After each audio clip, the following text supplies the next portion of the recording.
not terracotta, it's not glazed terracotta, it's just some sort of plastic.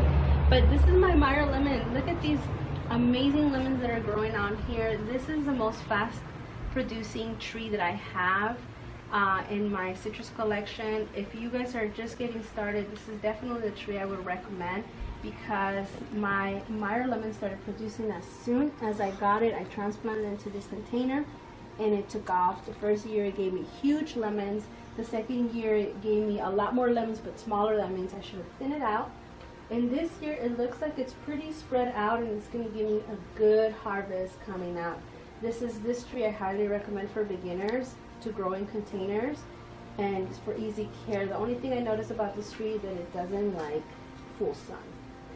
I have some, I don't know if you guys can see here, I have some loquat seedlings. These are my loquat seedlings that I put in these terracotta pots.